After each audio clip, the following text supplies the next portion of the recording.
what's up? Hello, everyone. Welcome into Fantasy Filmball, the show where we turn movies into sports and sports into something we don't talk about here. My name is Matt. My name is Dyl. We're back here for the final installment of the 2025 Fantasy Filmball League season. And I felt like this year was a very fun year for some personal reasons, some other reasons. But I mean, the Oscars this year, I think was one of the most entertaining and interesting races that we've had in like the entirety of since I've been following the Oscar season back in like 2016. I mean, fun for you, Dylan. I mean, you dominated this year.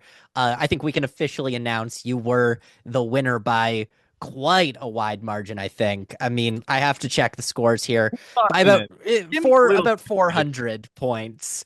You know, it wasn't a dominant win, but like you ran the season at that point. I mean, let's look at your team. Like, this is crazy. You had Sing Sing, a real pain, a complete unknown. You ended up with Nosferatu doing extremely well through this year. And of course, that steal of Wicked. You stole Wicked out of Austin's hands. That poor man. We'll have to talk about that later, but come on, man. I mean, this is a fun thing with this game is everyone thinks year in and year out, especially on our servers, like, oh, if you have this one film, you're going to dominate the year. We just had our box office drafts, and everyone's like, oh, we should ban Nasia, we should ban Avatar, because if you have those films, you automatically walk away with the season. And I say, no, that's not a guarantee, because you look over to the game of Filmball, you can have a film like Oppenheimer, you can have a film like Anora, you can have a film like Everything Everywhere, and you could still end up losing your league. And I think the most interesting part is, like, I don't have an Oscar-winning juggernaut film on my team. I just kind of built together a team of a film that wins like 2 awards like Wicked, or upsets like Flow, or gets multiple nominations but no real wins like Nosferatu and A Complete Unknown. So I'm really happy with my team this year, but that's 2 years in a row. Next year I'm expecting to crash and burn and probably come near the bottom. I mean, let's talk about the Oscars though. It's been over a week now since the Oscars. I'm curious, what were your guys' takes on the ceremony? How did you guys enjoy watching? I thought Conan did a great job. Yeah, I thought Conan did a great job. I watched it. I think I was telling you guys off air. I watched it late because the Hulu stream, I was one of the Hulu streams that went down. So I watched it a little later, had to watch American Idol to get there. But yeah, it was a good show. Had to? Ryan, you got to watch American I got Idol. to watch American Idol. But yeah, it was a good show. I mean, obviously, I think I was watching the show feeling bad for probably half the internet, because I know Anora is not everyone's favorite film. So I was like, oh, I feel bad, but I'm enjoying this so much. Just win after win for Anora. I mean, the editing, I think, was the most Anora's win for editing, I think, was definitely the turning point, and was just like, okay, that gave us everything we need. Anora's massive here. We knew Mikey Madison was going to come along with it. But I think my favorite moment of the night was I'm Still Here, taking it from Amelia Perez. Just from a historical standpoint, I think that's like one for the ages in terms of this Oscar juggernaut just being taken down from like a last minute entry into the Best Picture lineup from another international film. That was really exciting. Clamoring for an exciting race in the international film category, and we finally got it this year. Yeah. Where with two of these films in Best Picture, and the underdog kind of taking it at the end. Did you guys see the clip of Brazil like watching? Oh, yeah. No, I didn't. It was like a FIFA game. Oh my gosh, yeah, there was so many people It was outside. absolutely like a FIFA game. They say I'm still here. They were like just reading the nominees, so no winners announced. They cheer, like Flo still cheering, Girl with the Needle still cheering. Amelia Perez shows up. They all just start booing the fuck out of that movie. God dang, that was awesome. Shout out to Brazil. That was hilarious. Brazil absolutely treated this like the World Cup. As they should. As they should. I would have pride too if my film lost to Amelia Perez. I thought the ceremony was pretty good. I like Conan. There's still some choices that I like refuse to wrap my head around. I do not like the Robert Downey Jr. getting up there and just talking about all the performances. Like, I just don't enjoy that. I still think Clips gets the job done. I think the Fab Five for the tech categories was cool, very respectful. Did it add an extra 45 minutes to the runtime? Maybe, probably did. James Bond, what the hell was that? I swear we did that like last year. I don't know what that was, but it was a paid sponsored ad from Amazon. Yeah, I guess so. It really felt like an in memoriam for James Bond. Yeah. But overall, Kinda that's just nitpicking. I did enjoy the ceremony. I thought it was okay. Bond bit because I thought at the end they would actually like maybe reveal who the next one was gonna be. And I was like, oh, are they gonna do it? And then at the end they just didn't, just Yeah, end it. just a bunch of random But song performances. the Oscars always does stuff like that where it feels like they're about to announce something big, like them doing a full like 5-6 minute tribute to stunts last year. Yes. Yeah, And it yeah, felt yeah. like they were leading up to at the end being like, we're going to add a category for stunts. We've heard you guys asking. And instead, they were just like, actually, this is just promotion for the Fall Guy.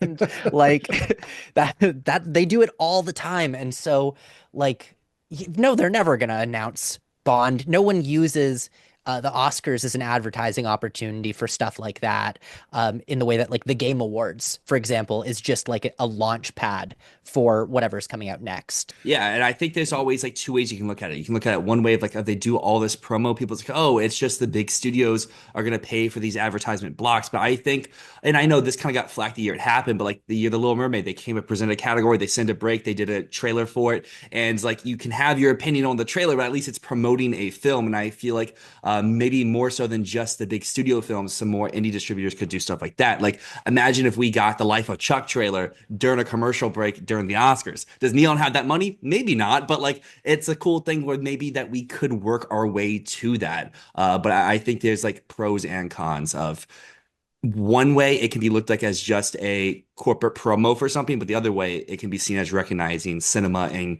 shining a light on films and the and movies' biggest night. I think it's one thing when they do stuff like The Little Mermaid or The Fall Guy on there, where you know it's a summer blockbuster that's never going to be an Oscar thing. It's another thing when it's like you cut to commercials in 2018 and you see bullet shells falling, and then it's like Martin Scorsese's The Irishman coming Yeah. next year. You Yep. know, that's the type of thing that I'm like, I would be hyped if they did more of that, more foreshadowing of like if they were talking about Paul Thomas Anderson's new movie, like stuff that we expect to be showing up at the Oscars next year. I would love if they were promoting that type of thing. But then again, you know, I feel like a lot of the studios aren't thinking that way. They're more focused on like what's coming out next quarter that we need to get people to go see. Well, I mean, I guess just Was talking anyone- about this past year's Oscars, Anora did dominate. It won 5 of its 6 categories and it upset in editing. And then, I mean, Matt, you had Anora on your roster. You came in third this year. We made that trade on draft nights where I gave up the top pick because I boldly said here, I was like, Anora's going to do fine, but will it win Best Picture? I don't really think so, but it did. And you got the movie that you've been championing all year long. I know, man. I've had it at my number one slot in Best Picture since May. Before it won the Palm, I saw it at Cannes and I went, this is it. I think this is happening. And yeah, I stuck with it. I mean, the rest of my team in the gutter. That's why I'm here in third, despite having both Anora and The Substance. But yeah, I mean, I'm happy with how Anora sweep went. I mean, I'm a big Anora supporter. I love that Mikey Madison won. And, you know, I love that all of these things I've been championing since May happened. You know, I had a lot of terrible called shots this year. And so I'm just really happy that my big one in Best Picture actually worked out again after a year of downplaying Oppenheimer. I guess just to ask everyone else here, what were your thoughts on Anora winning? Is this a good Best Picture winner in your opinion, or is great. this one where it's kind of like whatever? It's fantastic. I agree. Fantastic. I think it's one of the better ones, I think, of the last couple. Like, even though Anora is a fantastic film, I think history will be relatively favorable towards it. I think we may look back in history forgetting that this year wasn't like the strongest, and we'll Yeah. be like, really, 5 wins for Anora? Like, did it need that much? I think we might kind of like think of it that way. That being said, one of the biggest celebration wins for me of Oscar night was when Anora won editing, because I totally was like, okay, this is either Wicked or Conclave. Conclave because it won the BAFTA, but I would have predicted Wicked because I was kind of trying to go the route of like most editing, like Ford v Ferrari Yeah. type of thing, and that's the one I thought fit the bill the most. Either one, Conclave or Wicked, I would have fallen to a deep depression. And then Anora suddenly is like, oh, a competently edited, well, the other two are all competently edited, but I mean like a really well edited film Yeah. actually won the award. That's crazy. Point. I gotta say, like, as soon as Anora won editing, So I was like, okay, that's it. yeah, That's it. Done. Everything else is Anora. There's no, you know, there's no question anymore. Is it Demi Moore or is it Mikey Madison? It was Already just feeling that with down screenplay ballot. because I was like, it's either Substance winning both screenplay and an actress, or Anora winning screenplay and actress. But like editing I just don't know. I wouldn't go that way. I would say the critics' choice for the substance was nothing but like empty hype. So I guess I'm the odd one out here. Conclave was probably our runner-up for Best Picture. Austin, you have Conclave on your roster. Um, this year you came in fourth. You have Conclave. You have Nickel Boys. You got two Best Picture nominees. How do you feel about your team overall? Yeah, I'm feeling great about Conclave doing well. That was one that I had picked pretty early on in the year as like a potential big player because I don't know, just everything about it felt like old school, like older voters were gonna love it, and that's what happened. The rest of my team, I mean, obviously, if I'd kept Wicked, that would have done a lot better. But pretty happy with my team overall. Pretty well rounded. Just needed like one more push to get me up into the top three. And I mean, like, I know history kind of showed the Wicked for September 5 trade was really lopsided. I mean, at that moment, I think most people would have agreed with your side of the trade that September 5 for Wicked, September 5 is the better of the two.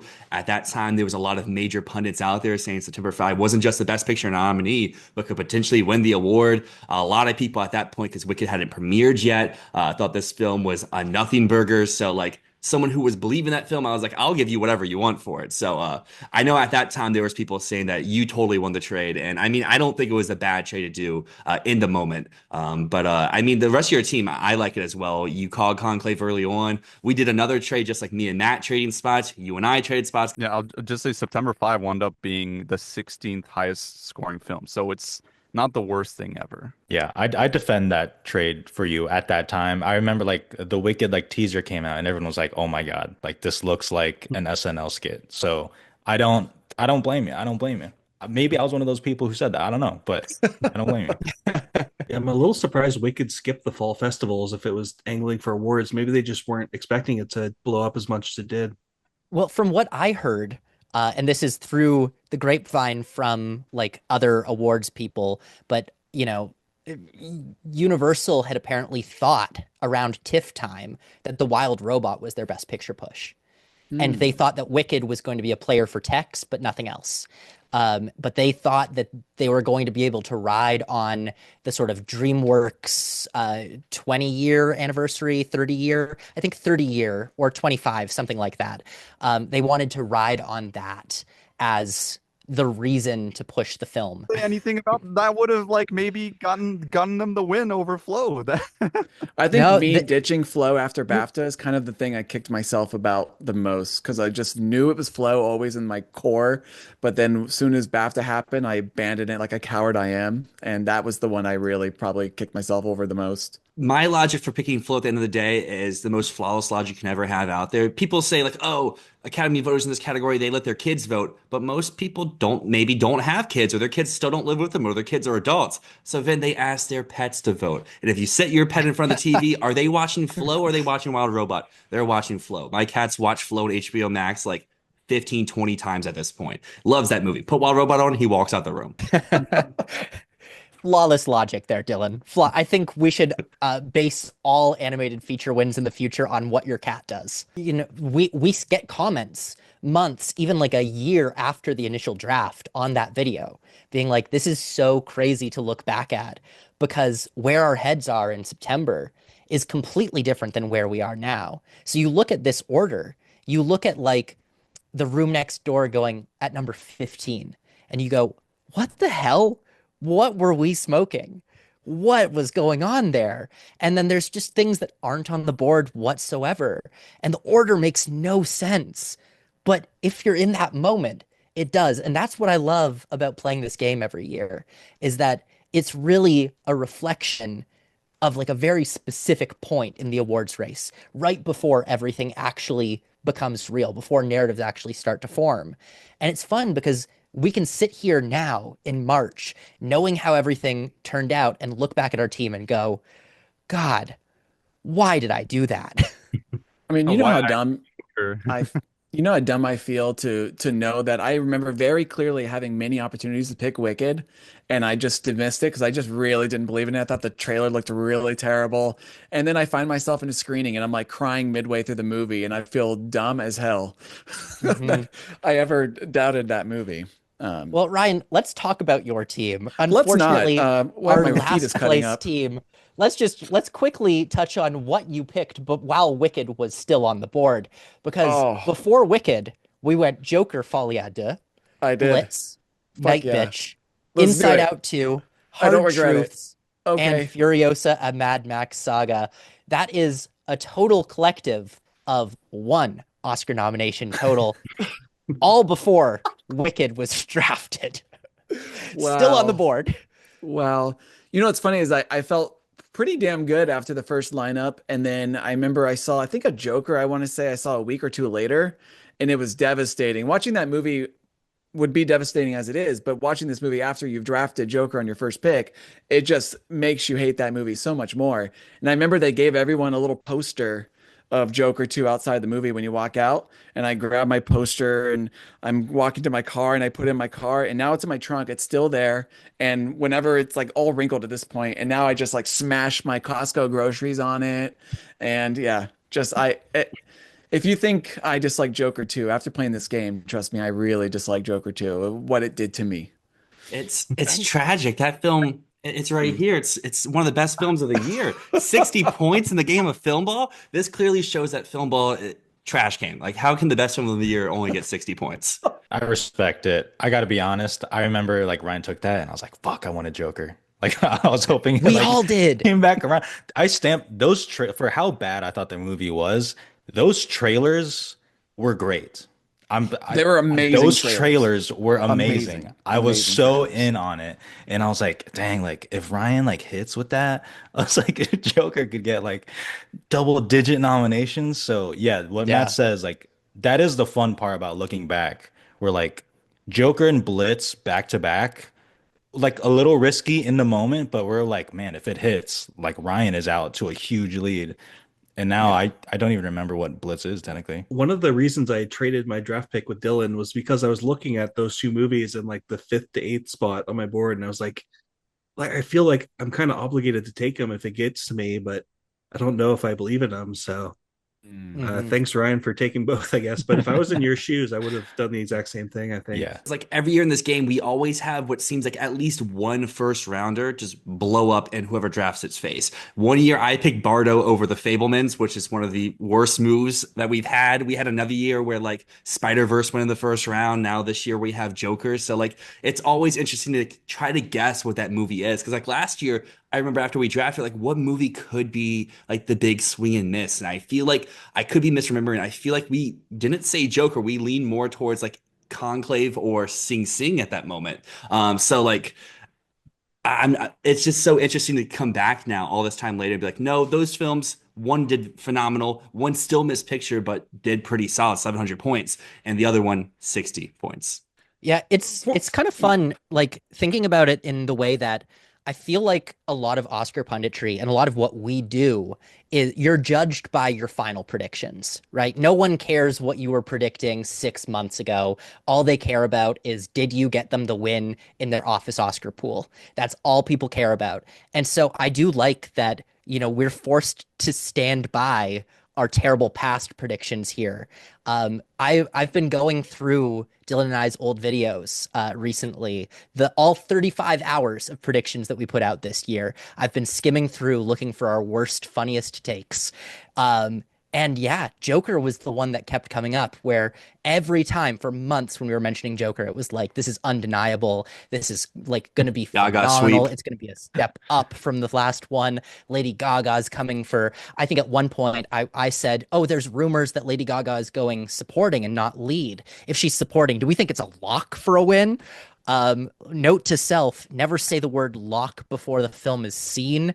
And yeah, never say lock before it's seen, because I think this proves nothing is ever a lock. Well, speaking of locks, we have John up next. Dune Part 2, we all, using that word, thought it was a lock for so many categories up front. The Academy proves to us once again that sequels, fuck those. They don't care even when they are the best in their respective categories. So that was your best picture representative of this year. But overall, how do you feel about your roster from top to bottom? So I completely forgot who was on my team except for Dune, so I pulled it up really quickly. My team, not that bad. Wallace and Gromit, love those guys down there. That's something. Baby Girl, I saw the letterbox curve for Baby Girl. I don't know if y'all have seen it recently. It is crazy. It is so low. It is so Oh. What? incredibly low. So sad. So sad. I love that movie. I thought it played great at TIFF also, but I guess I'm the outlier there. But yeah, my team overall, I don't know. Like I thought Dune was a safe pick, and it turns out it just was not. It was safer visual effects. Congratulations. But the Dune part, not to transition us away from my team because I got absolutely smoked. I think I wanted to go for second place again, and instead I got like second to last. Whatever.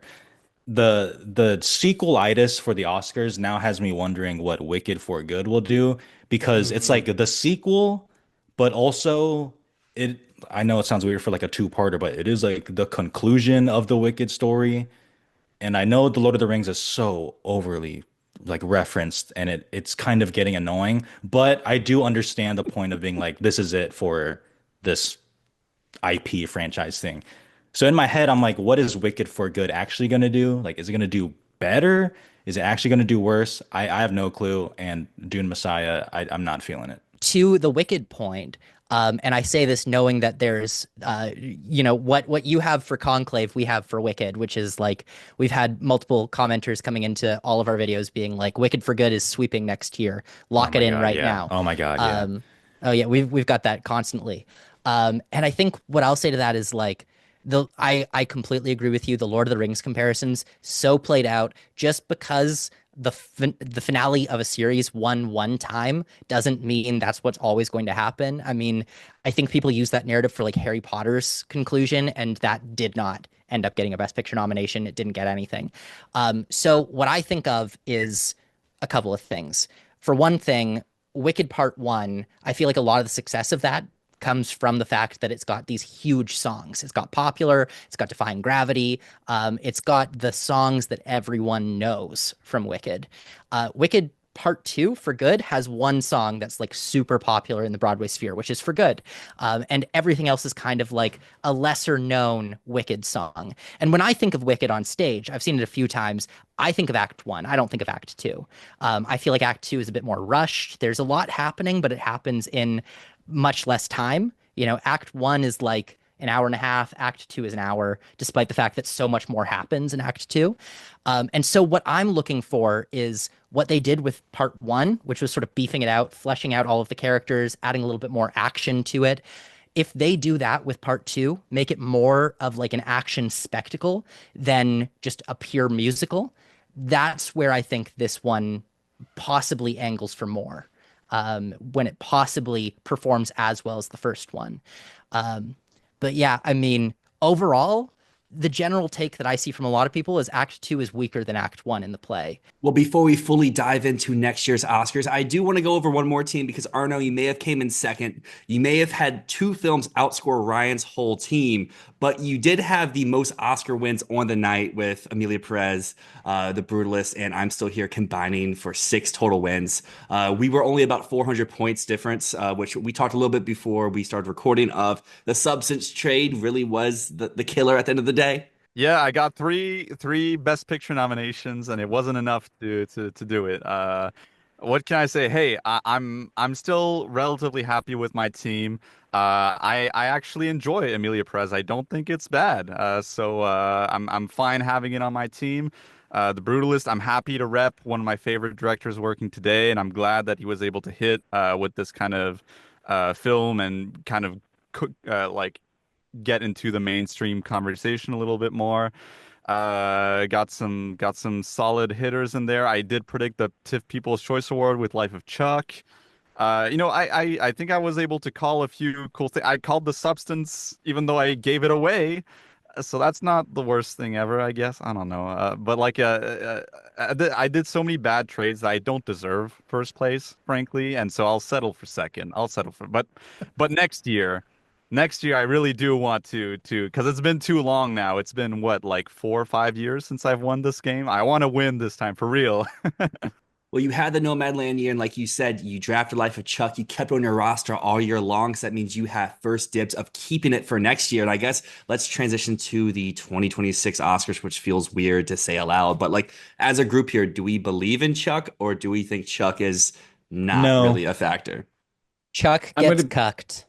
I'll be honest. I didn't believe in Chuck. I didn't believe in Chuck even last year. I remember I Yeah. tweeted like, I don't think this is gonna make. I think this is gonna be the stat Speak on time it, the stat Ryan. breaks. And yeah. I remember I came out of the screening and a little bit dazzled because everyone in the screening enjoyed it. And he said, did you enjoy it?" I was like, "Not really." That we were the only two people that didn't really Yeah. love it as much as everyone else, it seemed like. But Maybe a lone adapted nom? I don't know. adapted would be its best chance, I think. Sure. But I mean, here's the thing. We know Neon doesn't juggle. Neon doesn't do multiple things. They choose one and they ride with it. So, I mean, let's think of what else Neon has at this point, because It'll right come out now free. I'm riding with Sentimental Value as their Cannes film. Life of Chuck is coming out in June, so it'll be after the Cannes Film Festival. So we'll be able to kind of gauge, like, oh, do we think they're going more for Chuck or more for whatever comes out of Cannes? So Yeah, I Yeah, agree. how are you guys Sentimental feeling value. about Sentimental Value? Like, do you guys have that on your radar? It's Is in. that something you guys are looking at? It's in. I'm not putting it in yet. I would bet. I would bet on that one actually. I would bet on that. I don't think the Life of Chuck is also going to be like a summer hit either. Yeah. I really don't see it. The next week after that is like the How to Train Your Dragon live action, and that shit is gonna eat its lunch. So I don't know. I just don't see it for Chuck. But then again, I didn't like it, so don't listen to me. Can I make an early prediction? Go ahead. This is going to be the first year in 6 years Neon is not going to win the Palme d'Or, and we're gonna be scrambling. I think you're right, and Yeah. I would actually lean towards I think something wildly art house and fucking weird is gonna win. And people are gonna slot it in Best Picture. And meanwhile, anyone who went to Cannes is gonna be like, don't do that. What do we have? 3 Cannes directors in the lineup this year. Yeah, this is the first time ever that 3 of the Best Picture nominees played in the Cannes competition. We've had 3 Cannes films before, but it's always been like, oh, one of them's Top Gun Maverick, which like, is that really a Cannes film? Or like Killers of the Flower Moon, which is also like, is that really a Cannes film? This is the first year we've had 3 competition titles. Do you guys ever think about what would Anora be? Like, would Anora still win if it did not win the Palme d'Or? Yes, Matt and I Yes. have had this conversation a lot of times. I do not think so. I think the Palm really set the tone for people to be like, this is the best film of the year. I still think it would have been top 5, top 3 best picture. Madison still would have been in the conversation. Baker probably still wins screenplay, but I don't think it would have had that prestige factor heading into like TIFF and heading into some of the later awards. But we will never really know. The fact that it placed at TIFF and the fact that it did win at the end after underperforming at the earlier awards kind of, I feel like set that off where like you could have said it had all this power heading into award season, blinks at the Globes, has kind of a shaky next few award shows, and then dominates that weekend with PGA, and then ends up winning at the very end. And Cannes definitely did not have as much power then as it does now. Like I think a lot of voters now do look to Cannes as like it's a bit of a precursor now, I would say, because so much, I think I read today that 25% of the Academy lives outside of the US now, compared to 8% 10 years ago. And so that voting change, that voting body change, I think has really empowered films like Zone of Interest, like The Worst Person in the World, like Another Round, like, I mean, this year, Anatomy of a Anora, Fall, Emilia I mean. Perez, Anatomy of a Fall. Yes, so many. And so my take generally on Anora is that it would have been exactly what it was, maybe a little bit less. It might have had a little bit less buzz, but let's say it won the runner-up prize. Let's say it won the Grand Prix or the jury prize, which is what Emilia Perez won, or it won director or screenplay. I think it's still in the conversation. If it blanks at Cannes, then I think maybe it falters a little bit. This year we had Greta Gerwig as jury president, and Greta Gerwig, it seems, has like taste that very much aligns with the Academy. When Damien Chazelle was the jury president at Venice, he chose Poor Things over what a lot of international critics would have instead chosen, something like Evil Does Not Exist. So when you have an American jury president, you have to take that seriously, I guess is what I'm saying. Whereas this year with yes, Ruben Ostlund was the jury president when he chose Anatomy of a Fall, and that still wound up being something. But you still have to kind of take that into consideration. Like Venice, it's been up and down, right? Poor Things went to Best Picture, but the year 2 years before Happening won the Golden Lion, and that went nowhere, right? So like it's really like it's kind of depends on the film itself. And I think for Anora, it really is like, even if it blanked, somehow it would have, still gotten great reviews, great buzz, and then going into the fall festival, it would have been like resuscitated. Now, I'm curious, what is everyone's current Best Picture prediction for next year? Because I'm currently going with Marty Supreme. Well, Marty Supreme, I think, is an interesting choice because it could be very much like you said. I think lately the Oscars seems to be awarding new talent, new up and coming talent, as opposed to kind of the old veterans of the category. So I can see your thinking there, but this could obviously just be like Uncut Gems and just kind of not really hit with the Academy at all. I really think it's super early. I don't feel confident about any one film, like take it to the bank, but I will say PTA's new movie is probably what I would bank on right now as being, if not the winner, at least something that's guaranteed almost. I'm not going to say lock, but a pretty damn close lock for Best Picture. Yeah. You never know. We always get those years where it's like exactly the Oppenheimer right there, and then it just breaks through. So that's not a bad one. I think on the flip side is we've had so many years in a row of fun, agreeable Best Picture winners. And I mean, kind of going back to that Cannes stat, we can't keep having Neon win year after year. We can't have a bunch of fun winners year after year. And I think this year we might potentially, if it's not something like that, we may return to like the most like mid movie of the lineup, the most agreed upon older skewing film of the lineup. And again, what is that? We're in March. We have a whole year to figure it out. But Michael. This has gone on for quite some time, but we really appreciate talking about all of this. I'm sure people love hearing about all of this next season prediction stuff. But I want to thank you guys so much for joining this year. Thank you for playing this wild, wacky game with us. We really appreciated having all of you on board for this whole season. Thanks, guys. Appreciate it. Always love coming on here talking film with y'all as if we know anything that's going to happen in the next few months. It's always the best time. Yeah, I thought this was a very humbling experience for me to be every single month. You're like, hey, we're doing another meeting. What's this one about? We're basically going to remind you that you picked Joker 2 and Blitz. Great. This is fun. Hey, you're just set up for greatness. The year I drafted Bardo over multiple Best Picture nominees and multiple time Oscar winners. Now I'm 2 in a row. So Ryan, you're about to go in 2 in a row. Let's do it. Thank you guys so much for joining. As always, my name's Matt. My name's Dyl, and this has been Fantasy Filmball.